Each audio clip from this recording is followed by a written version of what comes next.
r/explainlikeimfive. Fallen Wings says, explain like I'm 5. How does universal basic income, UB, work without leading to insane inflation? I keep reading about UB becoming a reality in the future and how it is beneficial for the general population. While I agree that it sounds great, I just can't wrap my head around how getting free money not lead to the price of everything increasing to make use of that extra cash everyone has. Edit. Thanks for all the civil discourse regarding UB. I now realize it's much more complex than giving everyone free money. Simon Blue says, if the UB is truly universal and /everyone regardless of need gets it, yes, it would lean to inflation. Not because of govt expenses like Samantha said, but because of added consumption now. The spirit of UB does thwart whatever inflation spike you'd get, because even ignoring altruism, said whatever growth the consumption gives you, it would be biased towards basic stuff anyway. It guarantees you do not fall through the cracks, so you can be more ambitious, invest more, study, etc. However, it remains inefficient, therefore a better alternative would be closer to the negative tax, though, a priori. Basically UB, but discriminating between those that need it and those that definitely do not, giving partial or no UB. This would be even cheaper and would avoid inflation even further. As a side note, some would argue that such policies are socialist. It shouldn't matter, but they are not. Socialism is not welfare. A newbie does not equalize everyone's bank account, nor it forbids private means of production or anything of the sort. Neither it seeks that, or a waste, and more negative than it is positive, but that is not the case. While you do need an economy stable and developed enough to afford that, with relatively low levels of poverty, so it really can't be applied everywhere, the point is that it aids people and capitalism for aforementioned reasons. And while it would affect prices a bit, definitely not even close to enough to thwart the benefit, it would not create more poor people based purely on inflation, nor said welfare become irrelevant for it. In fact, if poverty is low enough, it might not even have any noticeable effects. Something else people miss is that, if you are able to implement such thing, and do it correctly regulations wise, so it is not abused completely, though some it's unavoidable, and I think it's a fair price to pay for what you get. Take it as a margin of error you can't get rid of, you get more and more people getting out of poverty, which makes said non-universal be cheaper and cheaper. It is a Keelan's says, how would it work? Strict price controls. r/explainlikeimfive. No experience 3314 says, explain like I'm 5. Why does white room torture drive people insane? I can see the prisoner's brain getting annoyed by it, or bored, but I don't see what would be shattering about it. Syndergen says, some guy answered a similar question of why we might go insane without human contact. He said it's like you take a printed picture, scan it, print, scan, print etc over and over again with the same picture. After a while it becomes distorted. Thoughts are like that, he said. You need new input. You go insane when you have nothing to think about but thoughts. Zico says, your brain has a purpose in life, to absorb and process information. It does not know what to do with itself if it can't do that, so it starts imagining input and hyperfocus on what little information is going around up there and process it in ways it shouldn't, but does so anyway to make sure all machines up there get to keep spinning. r/explainlikeimfive. Root Bang Shoot says, explain like I'm 5. Why doesn't kidney stone pain get worse with hydration? From what I understand, kidney stones cause the amount of pain they do because urine is blocked and causes the kidney to swell. But not only is drinking a large amount of water encouraged, it apparently alleviates pain. But shouldn't more water make more swelling and more pain? Ethan Fortune says, the pain comes from the stones were formed in the shape of razor-sharp quartz crystals and interspersed with cat claws. Shedding my ureters as they muscled their way through tubing 1/3 by a size. Can't say this enough though. Toreotl is your friend for kidney stones. Very effective and better for you in the long term than morphine. Rotflel Mayomges says, your main motivation for drinking water is to pass the stone. You're correct that increasing pressure causes more pain, but it can also help dislodge the stone, alleviating it. If the stone is too big to pass, it's not going to help much. Speaking from experience, heating pads over your back and very hot baths help alleviate the pain temporarily. I think it's due to ureters getting larger, allowing some amount of urine to pass through again. BFFB 550 says, drinking water can absolutely make the pain worse. If the stone is stuck in the ureter, extra water means extra pressure. Hydration also helps force things out and is the only self-help way to do it. So it's good general advice. If the thing is stuck and hydration doesn't help push it through, you're going to the hospital anyway. So water is a good first thing to try.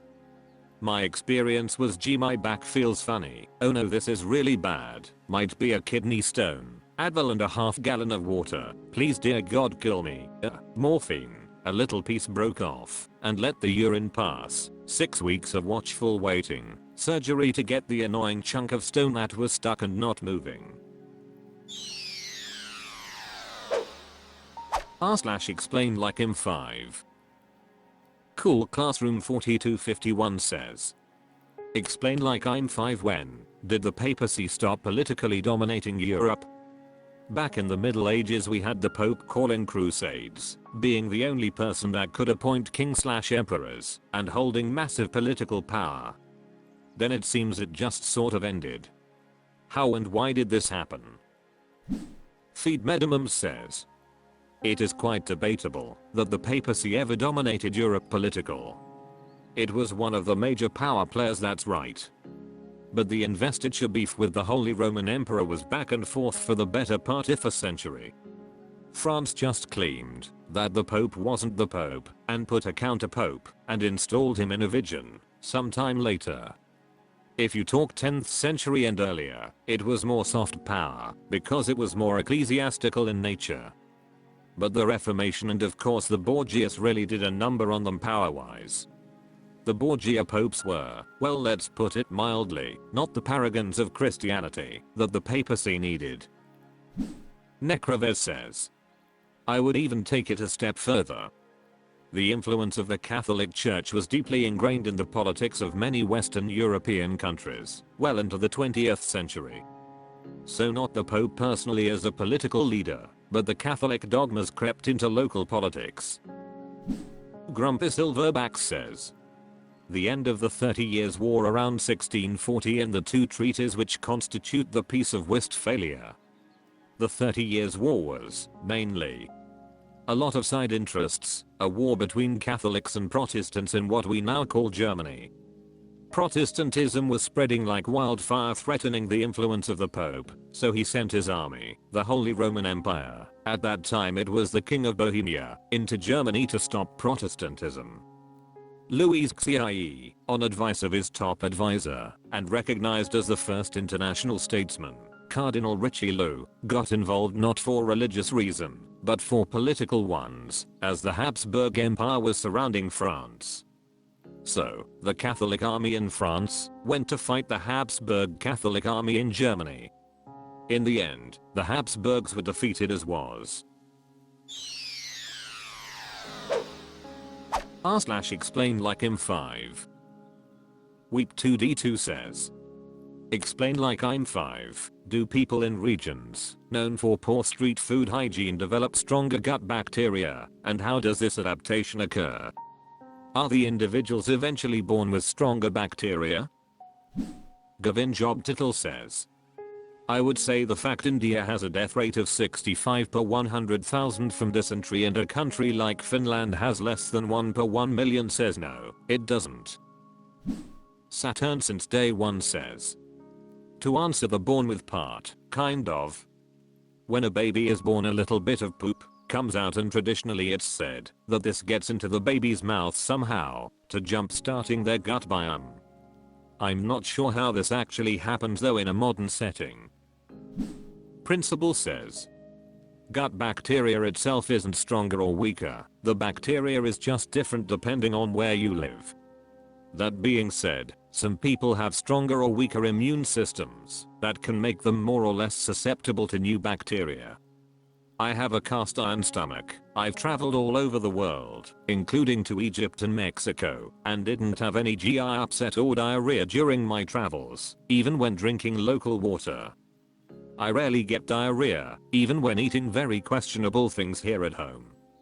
My mother, on the other hand, has a very sensitive stomach and suffers from GI upset when traveling, even if she's careful to only drink bottled water and eat things that are cleaner, food from high-end restaurants instead of questionable street food.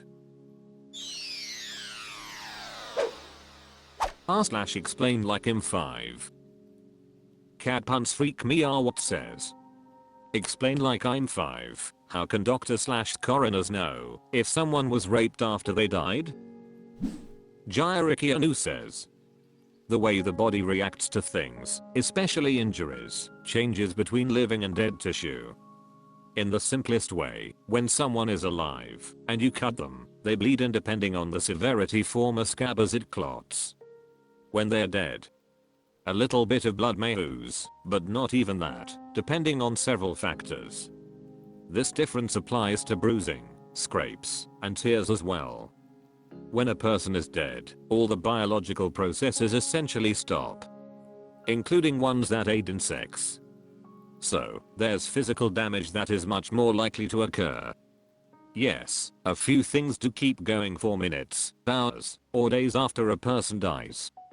But for this question, they are pretty much irrelevant. 77 Queenie 77 says. 2 questions. What if the rape was just before the death? Would you be able to tell? Second, wouldn't rape after death be less damaging? Less resistance would mean less trauma to the skin, vagina etc. Black What Dog says. Living tissue reacts, especially when forced. Think about how your skin reacts when it is cut versus meat. In a sexual situation there would be secretions, typically human lubricant. That would not happen if not alive, even recently. England Boy 12 says. Your body will begin repairing damage very soon after a trauma. Even if small, blood begins to clot, chemical signals and other things will be present. If there is absolutely no sign of any damage repair, you can conclude that whatever trauma they experienced was after they had passed away.